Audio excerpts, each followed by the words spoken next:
Capítulo 37. A prece do homem justo. Deus é.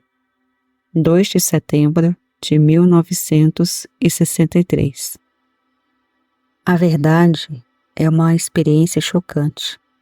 E aqueles que não estão preparados para um contínuo bombardeio de choques não devem empreender a busca da verdade.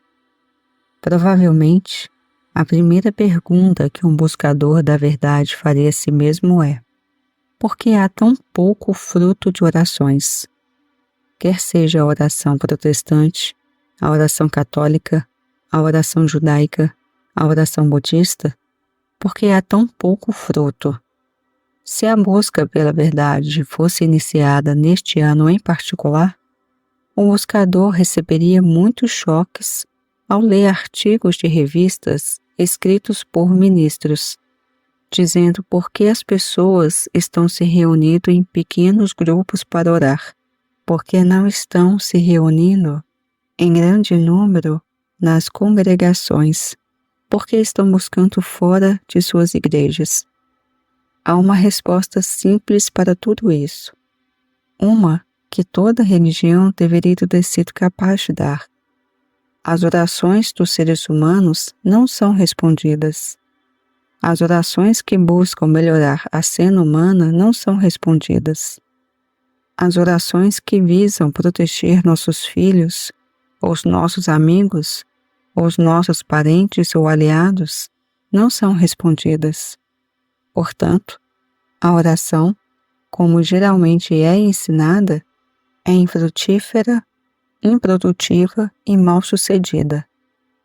Desde o início dos tempos, tivemos guerras, e desde o começo dos tempos, você pode ter certeza de que as mães oraram por seus filhos. Mas a guerra, com toda a sua destruição, continuou.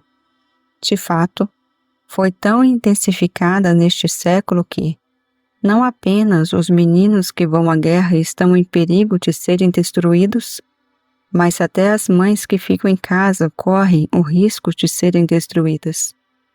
A oração não alterou essa situação, nem impediu a intensificação da guerra e os poderes destrutivos adicionais da guerra. A oração tem feito muito pouco em escala nacional ou internacional.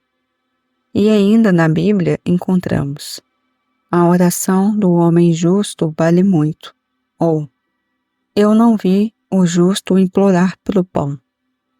No sentido literal, nada disso é verdade, porque todos nós testemunhamos homens justos implorando pão, de acordo com o padrão humano de justiça.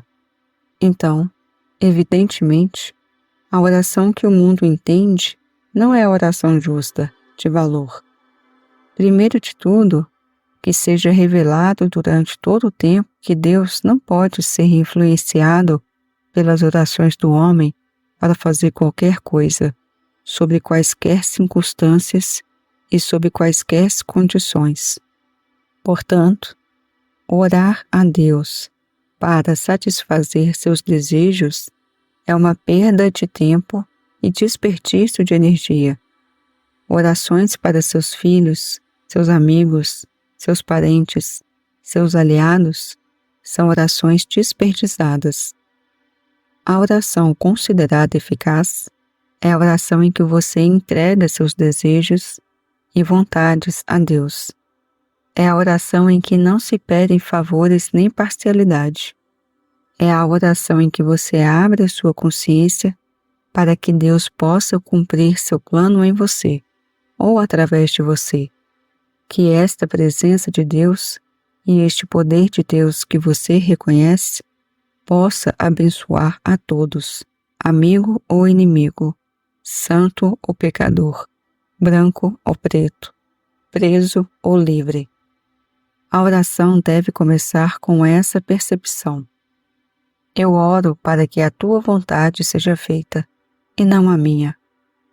Oro para que a tua vontade seja feita na terra, não para os americanos, para os britânicos, para os franceses ou para a igreja cristã, mas que a tua vontade seja feita assim na terra como no céu.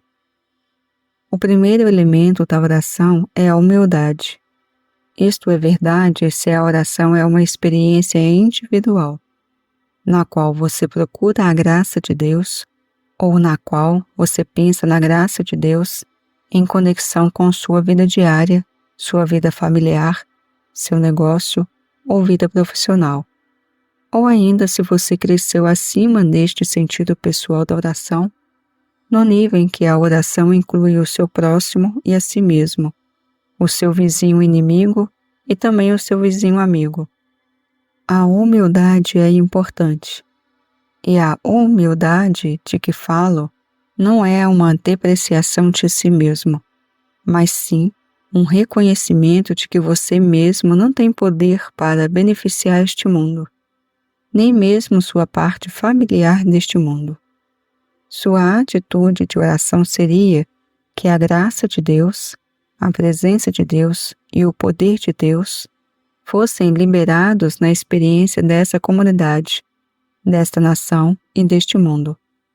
Deve haver uma absoluta convicção dentro de você de que suas orações não vão salvar ninguém, que suas orações não são poder, mas sim que suas orações são um instrumento através do qual a presença de Deus e o poder de Deus são liberados para governar a humanidade.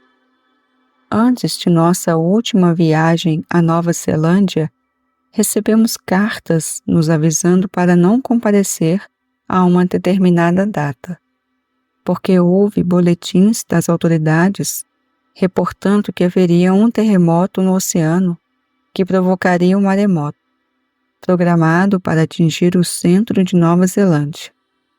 Acontece que o dia em que isso aconteceria era o dia da nossa chegada.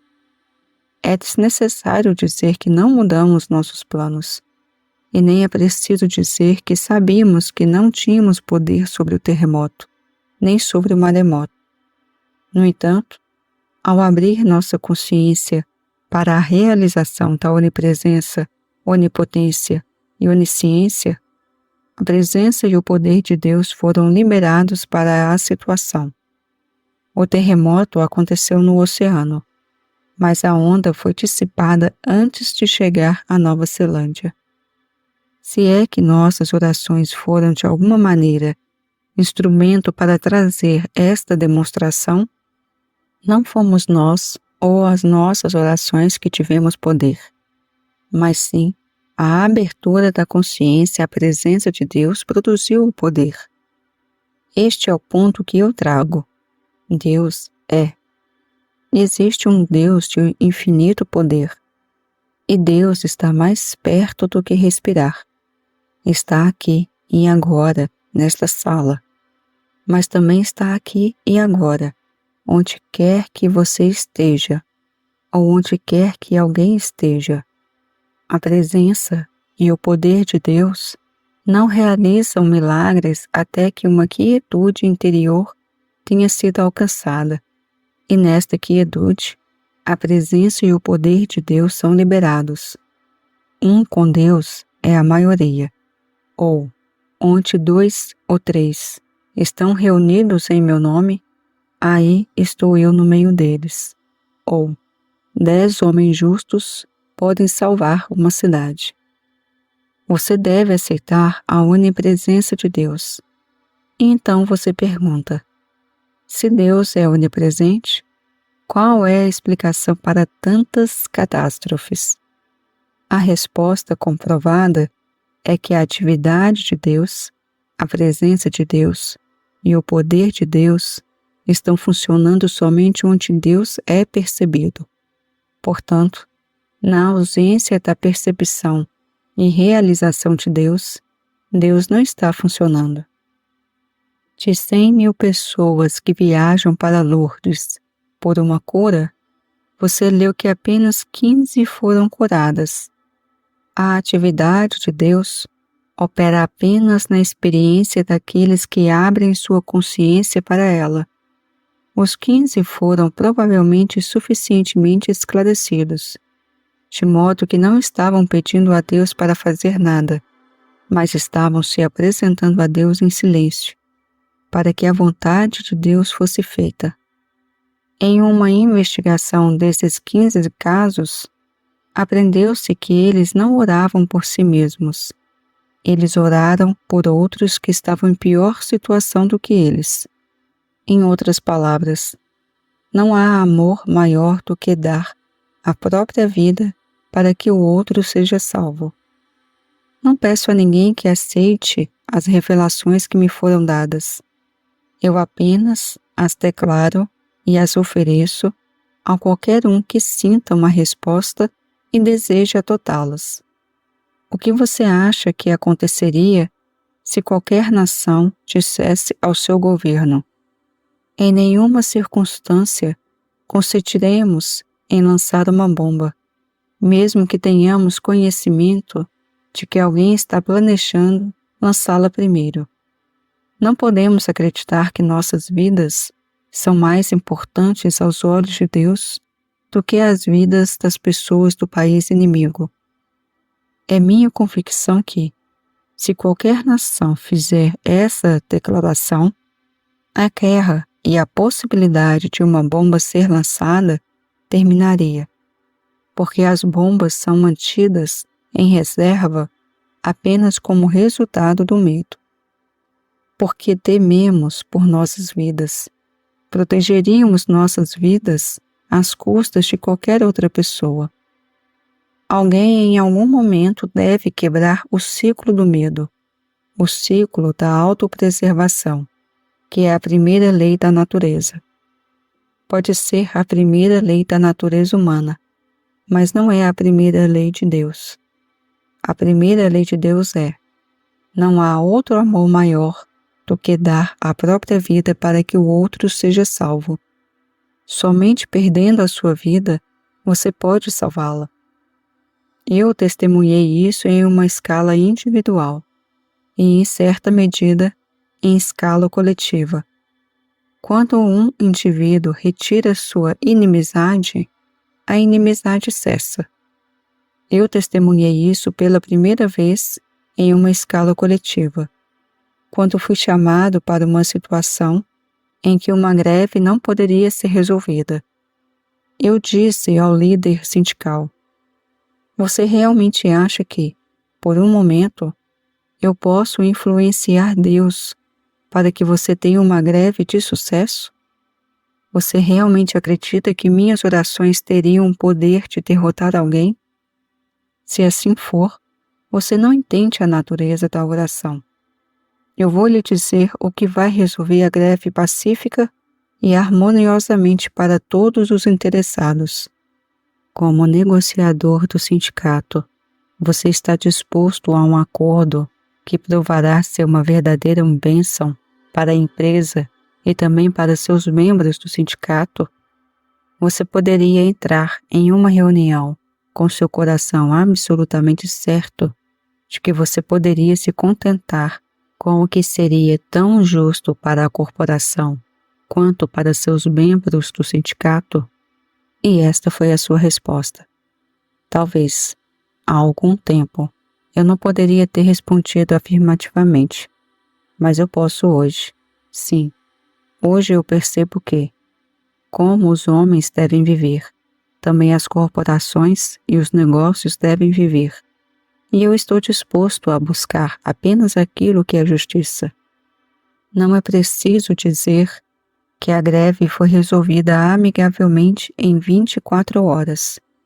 Eu testemunhei o mesmo resultado nas famílias, onde um indivíduo estava disposto a entregar a vitória pela justiça. Quando uma nação deste mundo, que tem uma bomba para atirar, falar: nós não vamos jogá-la, eu sei que apenas isso gerará paz e destruirá o medo que está no coração das pessoas e permitirá que o mundo funcione sem a ameaça de guerra atômica. Lembre-se disto. Não podemos advogar que qualquer governo tente isso, porque só pode ser alcançado na mesma base em que você e eu podemos alcançá-lo. Quando não há inimizades em seu coração, nem ganância, nem ambição louca, nem desejo por poder ou propriedade, somente então alcançamos a purificação dos sentidos que capacita o Espírito de Deus a funcionar.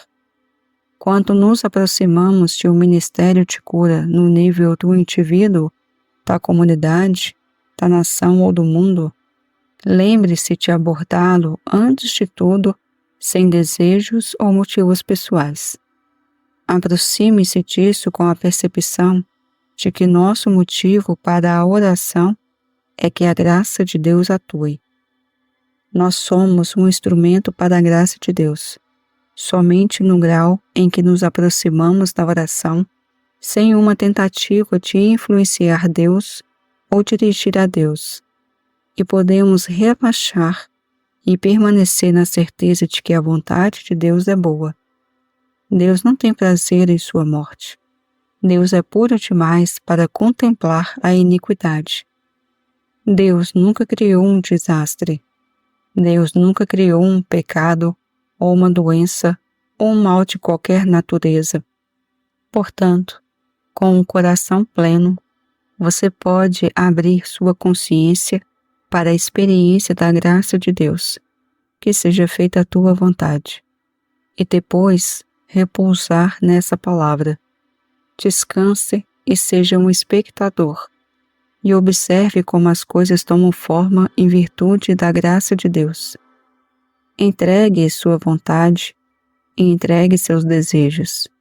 Então dê testemunho, e você verá que grandes coisas Deus faz através da consciência daqueles que abrem sua consciência a este Espírito puro. Deus não é servo do homem. Deus não funciona para fazer a vontade do homem ou satisfazer os desejos do homem. O homem, com razão, é um servo de Deus. O homem, com razão, é um filho de Deus. E um filho não é um ditador do pai. O filho respeita o pai e deixa o pai ter o domínio. Ao abrir-se a Deus, como servo e como filho, você pode estar certo de que Deus preenche sua consciência. Então, aqueles que tocam sua consciência são abençoados até o limite de sua capacidade de receber. Nem todos os que tocam a sua consciência serão abençoados, porque muitos estão buscando os pães e os peixes, e não a Deus. Muitos não estão buscando a vontade de Deus. Muitos estão buscando que o inimigo seja punido. Muitos estão tão ocupados orando por si mesmos que nem oram por seus próprios amigos. Para esses, é difícil receber bênçãos. Uma vez que você realmente perceba que existe um Deus e que Deus está disponível em sua experiência, uma vez que você aprende a se abrir para Deus, sem o desejo de que uma vontade ou um desejo específico seja realizado, mas somente que a vontade de Deus e a graça de Deus sejam feitas através de você, então você testemunhará o milagre da oração cumprido. Eu não posso ir a Deus com um pedido para que você seja curado fisicamente, mentalmente ou financeiramente. Não posso ir a Deus e orar pelo seu emprego ou pelo seu sucesso. Isso seria uma forma de oração tão infrutífera quanto nós testemunhamos no mundo em geral. Quando você me procura para o benefício da oração, para que eu possa orar por você ou orar com você, eu só tenho uma maneira de ter certeza de que a oração vai dar frutos. Ela produzirá frutos apenas no grau em que eu abrir minha consciência, percebendo a presença de Deus, o poder de Deus, a graça de Deus, e então ficar imóvel, quieto, até que algo dentro de mim indique que Deus está no campo. Posso não saber para o que está buscando a oração, mas eu sempre espero que você esteja buscando a realização de sua presença. Deus é luz. Onde a presença da luz é percebida e realizada, não há escuridão. Se houver escuridão física, mental ou financeira, tenha certeza de que a presença de Deus a dissipa. Não precisamos temer ir a Deus em pecado. De fato, quanto mais profundo o pecado, maior a necessidade de Deus. Reconheça o pecado e então abra sua consciência para a realização da graça de Deus. E assegure-se de que o pecado irá desaparecer e evaporar. Como você aprendeu em O Caminho Infinito, a vida seria uma experiência egoísta se você gastasse todo o seu tempo orando por si mesmo ou por seus amigos e parentes. Desde que você experimentou os frutos da oração, você deve orar em benefício de todo este mundo. Quando o fizer, certifique-se de não estar orando pelo Partido Republicano ou pelo Partido Democrata, ou pelo Partido Trabalhista ou pelo Partido Liberal. Tenha certeza que você não está orando pelas nações aliadas e contra as nações inimigas. Aos olhos de Deus, isso deve ser uma estupidez. Quando você orar, ore para que a graça de Deus esteja ativa da consciência da humanidade. Não cometa o erro cometido no mundo religioso de rezar para que Deus melhore o ser humano ou o mundo humano. Ore para que o Filho de Deus seja revelado no homem individual. Ore para que o Filho de Deus seja ressuscitado no homem individual. Ore para que o governo de Deus reine na terra. Por um período de 5, 10 ou 15 anos, é possível ter um bom governo na terra, mas nunca é permanente. Por quê? Porque não é dado à sabedoria do homem governar imparcialmente e com sabedoria.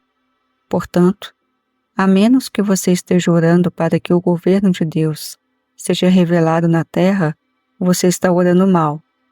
Lembre-se disto. Quer a nossa administração seja republicana ou democrática, trocar um grupo de homens por outro grupo de homens não resolverá os problemas deste mundo. Quando os homens são inspirados por Deus, eles governam bem, e não faz diferença quem eles são ou a que partido político eles pertencem. Quando os homens governam por interesse pessoal, eles governam mal, ou quando muito, temporariamente. A mudança que deve acontecer, a partir deste período, é esta. No íntimo do seu coração, sua oração deve ser que o reino de Deus seja estabelecido nos corações e alma dos homens. Que o governo de Deus guie a consciência da humanidade. Que todos os homens se sujeitem à sabedoria e à vontade de Deus. Se você e eu não pudermos atender a esse requisito em nossas vidas individuais, não tente orar assim para o mundo. Antes de mais nada, coloque-se em sujeição a Deus. Ore para que a sua alma, mente e corpo estejam sujeitos a Deus. Ore para que a vontade de Deus seja estabelecida em você. Lembre-se de repetir este lembrete dentro de si mesmo muitas vezes ao dia. Que a tua vontade seja feita em mim. Deixa a tua sabedoria me dominar. Que o teu amor flua através de mim, para que eu seja sábio, amoroso, benevolente e justo. Isto é um pouco como a oração de Salomão, quando ele assumiu seu alto cargo, para que ele recebesse a sabedoria de Deus. Ao se entregar ao governo de Deus, ao reino de Deus, ao centro espiritual do homem, para que o homem possa ser espiritualmente inspirado e dotado por Deus, você está, de certa forma, lidando de maneira mais sábia, gentil, amorosa, benevolente e mais justa com o seu próximo, e mais perdoador com o seu inimigo. Cada um de vocês foi encarregado de um marido, uma esposa, um filho, filhos, um negócio ou uma profissão. Algo ou alguém foi dado aos cuidados de cada um de vocês. Portanto, você deve perceber que eu não tenho sabedoria suficiente para cumprir essa confiança. Portanto, abro minha consciência para que eu possa ter o benefício da graça de Deus. da sabedoria de Deus, do amor de Deus, da benevolência de Deus, da justiça de Deus, para que eu possa cumprir essa confiança que me foi dada. Alguns homens recebem essa grande confiança, nações inteiras a seu cuidado. A eles foram confiadas não só as suas famílias, mas também as nossas famílias. Quanto mais, então, eles devem estar sujeitos à graça de Deus, à sabedoria de Deus, ao amor de Deus, à benevolência de Deus e à justiça de Deus. Como não é dado a muitos homens em tais posições para buscar essa orientação, torna-se necessário que todo indivíduo que aprendeu a se sujeitar ao governo de Deus, ore para que o reino de Deus seja estabelecido em toda a consciência humana e em todo o mundo. Então você vai descobrir que um indivíduo aqui e ali dirá: enquanto antigamente eu não estava pensando em justiça para todos, agora me vejo pensando não apenas em mim mesmo, mas em todos que estão ao alcance do meu trabalho. Não podemos orar pelo que eles devem fazer, ou quando ou como devem fazê-lo. Nós podemos orar somente pela realização da graça de Deus. Que o Filho de Deus seja levantado em toda a humanidade. Que a vontade de Deus seja feita na terra como no céu. Então descanse, relaxe e seja um espectador. Não temos poder para fazer isso acontecer. Nosso único poder é orar. E então, a onipresença, a onipotência e a onisciência de Deus desempenham a sua função. Entender corretamente a natureza da oração é a função mais importante de qualquer indivíduo na face do globo. Quando a oração é corretamente compreendida, ela traz toda a sabedoria de Deus, poder e toda a paz de Deus para esta sala, para a sua casa, para o seu negócio, para esta comunidade, para esta nação e para este mundo. A oração, que é o assunto mais importante da Terra, é o assunto menos compreendido em todo o mundo. Podemos nos empenhar em dedicar todo o nosso tempo a aprender a natureza da oração. Aprender a resolver os nossos problemas pode esperar. Aprender a natureza da oração não vai esperar. Aprendemos sobre a oração por intermédio de Moisés, que não rezava por uma nuvem de dia ou uma coluna de fogo à noite, mas as recebia. Aprendemos sobre a oração através de Jesus, que nunca orou para curar os doentes, mas eles foram curados. Aprendemos da oração através do Mestre, que diz: perdoa 70 vezes 7, para que você se torne filho de Deus. Aprendemos que a oração realmente significa que devemos amar o próximo como a nós mesmos. Isso é oração. E temos testemunhado que o amor com o qual amamos o nosso próximo tem sido o pão que lançamos sobre a água, que nos retornou. Quando o Mestre disse: minha paz eu vos dou, você acredita que ele estava se dirigindo aos pecadores e todos os santos, todos os altos e baixos, todos os negros e todos os brancos, todos os prisioneiros e tudo o que é livre? Claro, portanto, ao aprendermos em oração a deixarmos a paz de Cristo fluir de nós para o nosso próximo, nosso pecador vizinho, nosso amigo próximo e nosso inimigo vizinho, essa é a medida da paz que retorna. Nenhum de nós descobriu ainda os segredos da oração. Se soubéssemos apenas um pouco mais do que sabemos, tenha certeza de que nossa influência nos assuntos do mundo seria maior do que é. O assunto da verdadeira oração esteve ausente no mundo por 1700 anos, e somente neste século ela foi revivida para estudo e prática.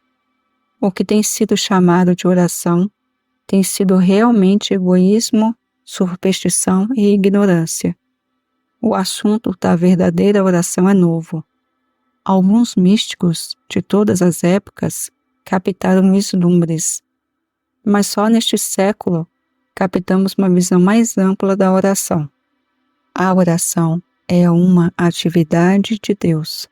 Portanto, sua função deve ser de revelar a liberdade da humanidade. Nunca hesite em ser humilde no assunto da oração.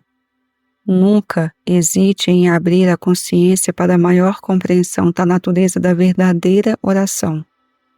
O segredo que você deve demonstrar é o seguinte: você não ora, Deus faz a oração. Sua atitude deve ser aquela em que você está aberto à atividade do Espírito dentro de você. E quando você entra em um estado de consciência em que você reconhece: eu não vou orar, Deus. Eu estou aqui apenas para ser a transparência através da qual tua presença ora, e teu Espírito faz a intervenção com o Espírito do homem. Você vai testemunhar as influências destrutivas da humanidade anuladas. Abra-se conscientemente à experiência de estar quieto e saber que eu sou Deus. E depois, deixe Ele dar testemunho e realizar o seu milagre. Aperfeiçoe-se primeiro individualmente em oração, no sentido de estar aberto para que Deus ore ou testemunhe em você ou através de você. Estar vazio. Fique tão vazio. Isso trará sobre você um senso de humildade que você nunca conheceu antes. Então você entenderá porque o Mestre disse: eu, de mim mesmo, nada posso fazer. É o Pai quem faz as obras. Então, você saberá que não é apenas uma citação. Você saberá que Cristo Jesus alcançou esse estado de oração no qual Ele mesmo nada fez. Ele deixou o Espírito de Deus dar testemunho e realizar sua função com seu Espírito. Quando você testemunhar uma vez e experimentar algum fruto do Espírito de Deus, dando testemunho dentro de você, dirá: orar sem cessar não é tempo suficiente. Eu devo ter ainda mais tempo para a oração. Você então poderá ver o que acontece na terra quando Deus tem uma porta de saída. Olá pessoal, Daniela aqui.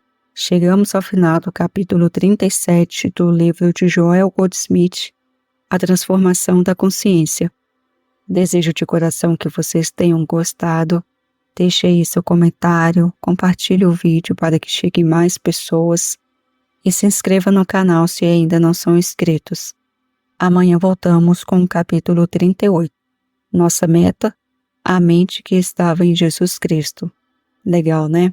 Até amanhã. Tchau.